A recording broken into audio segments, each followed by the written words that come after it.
Can you imagine opening your garage door in 1975 and seeing a car that cost more than your house? In Britain, that decade produced machines so expensive, so exclusive, and so gloriously over the top that only a handful of people ever held the keys. Today, we are counting down the 10 most expensive British cars of the 1970s, from the cheapest to the one that broke every record. And here is the twist. Almost every single one of them is worth even more today. Let's begin. Number 10. The 1971 Jaguar E-Type Series 3 V12. We start with the bargain of this list, and that word will sound absurd in about 60 seconds. In 1971, Jaguar dropped a 5.3-liter V12 into the most beautiful car ever made and charged around 3,400 pounds for it. That was serious money, roughly 45,000 pounds in today's terms, but it undercut every rival with half its ability. 12 cylinders, 272 horsepower, a top speed close to 150 miles per hour, and a bonnet so long it seemed to arrive at your destination before you did. The Series 3 was the final act of the E-Type story. Wider grille, flared arches, and that silky V12 that ran so smoothly you could balance a coin on it at idle. Here's where it gets interesting. That car now sells for 150,000 pounds or more, with the finest roadsters pushing past $250,000. Every other car you're about to see cost more when new. Very few of them appreciated like this. Number 9. The 1972 Daimler 66 Vanden Plas. Picture the boardroom of a British bank in 1972. The chairman walks past the Jaguars in the car park and steps into something that looks similar, but whispers a different message entirely.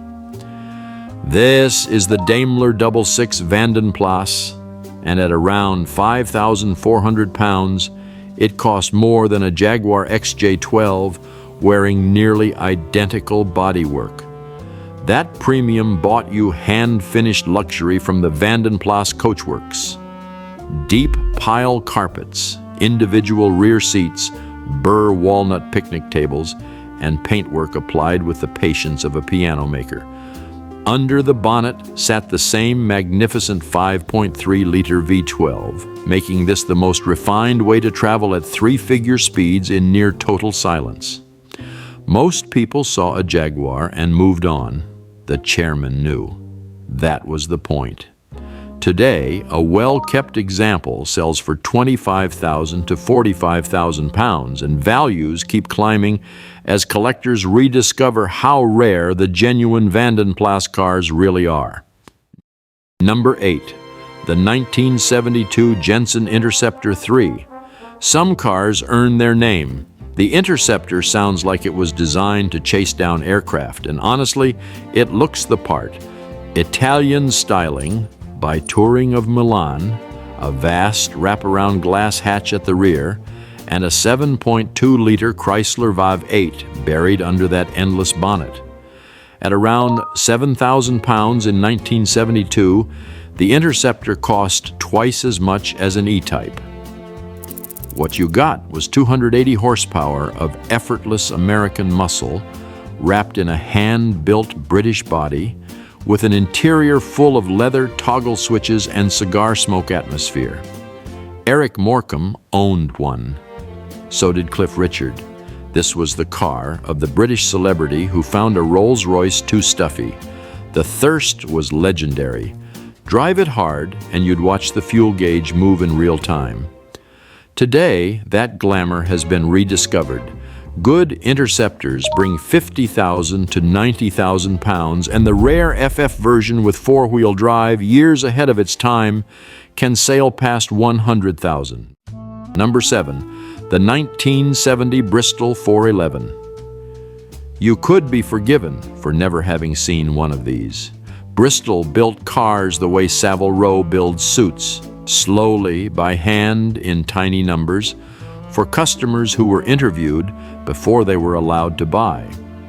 The 411 cost just over £7,000 in 1970 Rolls-Royce money for a car most of Britain couldn't name. Built by a company born from the Bristol Aeroplane Company, every panel was formed by craftsmen, and the engineering was pure aircraft thinking. A 6.3-liter Chrysler 5.8 gave it a genuine 140 miles per hour, yet the body was narrow enough to thread through London traffic. Bristol never advertised. There was one showroom in Kensington, and if the owner didn't like you, no car. Today, the 411 trades between £60,000 and £100,000, and prices climb every year. This was Britain's best-kept automotive secret. Number 6. The 1972 Aston Martin V8. By 1972, Aston Martin was charging around £8,700 for its new V8, more than most British homes cost at the time. In return, you received a 5.3-liter engine designed by Tadek Marek, hand-assembled by a single craftsman who signed his name to it, and bodywork shaped in aluminium by men with hammers and decades of skill. This was the Gentleman's Express. Over 300 horsepower, 160 miles per hour, and a cabin trimmed in Connolly leather, thick enough to outlast its owner. Aston Martin lost money on nearly every single one, which tells you everything about the decade this company survived. Aston went bankrupt in 1974, mid-production, and somehow kept building this car for another 2 decades. Values today sit between £120,000 and £180,000. Before we reach the top 5, tell us in the comments which of these you'd park in your dream garage, because from here, the prices get silly. Number 5. The 1971 Rolls-Royce Corniche convertible. There's a photograph that defines the 1970s. A Corniche convertible, roof down, parked outside a Mayfair casino at dawn. This was the car of rock stars, film producers, and men whose shirts were unbuttoned slightly too far. At £13,400 in 1971, the Corniche convertible was the most expensive car Rolls-Royce sold that year. The hood alone took skilled trimmers days to build and folded away with a mechanism as complex as a Swiss watch. The 6.75-liter V8 produced power that Rolls-Royce famously refused to disclose, describing it only as adequate. Frank Sinatra had one. So did Muhammad Ali. Today, early Corniche convertibles fetch £70,000 to £130,000, with celebrity history multiplying that figure fast. A car that once cost 4 times the average British house now costs about a third of one. Some say that makes it the smartest buy on this list. Number 4. The 1974 Panther De Ville. Now for the strangest car here. The Panther De Ville looked like it had driven straight out of the 1930s. All sweeping wings, huge chrome headlamps, and running boards. Underneath that vintage costume sat modern Jaguar V12 power and every luxury of the modern age. Built by Robert Jankel in Surrey, the De Ville cost around £17,600 in 1974, which made it more expensive than a Rolls-Royce Silver Shadow. Buyers included Elton John and Oliver Reed, men for whom a normal Rolls simply wasn't loud enough. Fewer than 60 were ever built, each one to order. One customer specified gold-plated fittings throughout. You may recognize it from the movies. A De Ville played Cruella De Ville's car in 101 Dalmatians, which is possibly the most perfect casting in film history. Survivors rarely come to market, and when they do, £80,000 to £120,000 is the going rate. Number 3. The 1977 Aston Martin V8 Vantage. In February 1977, Britain answered Italy. The V8 Vantage arrived with around 375 horsepower, a top speed of 170 miles per hour, an acceleration that beat a Ferrari Daytona to 60. The press called it Britain's first supercar, and the name stuck. The price was around £20,000 and every penny showed. That deep front air dam, the blanked-off grille, the bulging bonnet scoop. This was the polite Aston V8 after a long winter in the gym. The Vantage became a legend twice over, once on the road and once on screen, when a later example carried James Bond through the living daylights. Today, this is one of the strongest appreciating British classics of all. Cars that sold for £20,000 now trade between £250,000 and £400,000. The supercar Britain built out of stubbornness became a blue-chip investment. Number 2, the 1976 Aston Martin Lagonda. When the covers came off the Lagonda at the 1976 London Motor Show, people simply stood and stared. A razor-edged wedge nearly 18 feet long, designed by William Townes, looking like it had arrived from 30 years in the future. Inside, the world's first production digital dashboard with touch-sensitive buttons and glowing displays in 1976. The launch price was around £24,500. And by the time the first cars reached customers in 1978, delays with that space-age electronics package had pushed it well past 30,000. Some owners say the electronics never fully worked. That chaos saved the company.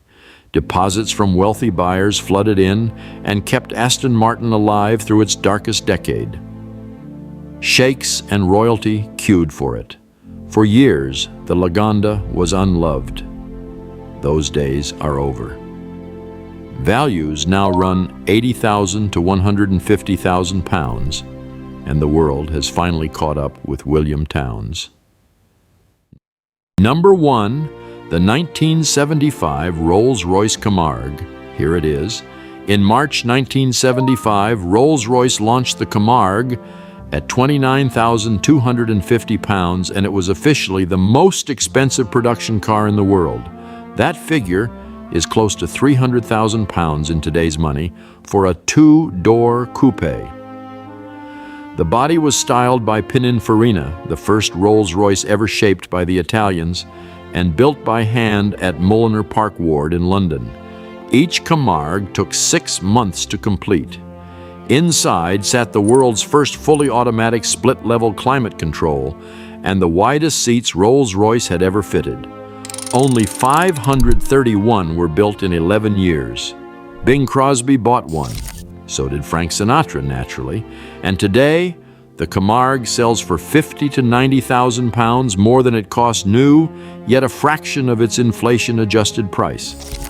That makes the most expensive car of the 1970s the biggest sleeping giant on this list. When the world wakes up to it, these numbers will look like a gift. 10 machines, 1 glorious decade, and a combined value today that would make a banker blush. These cars carried Britain through strikes, fuel crises, and bankruptcy, and came out the other side as legends.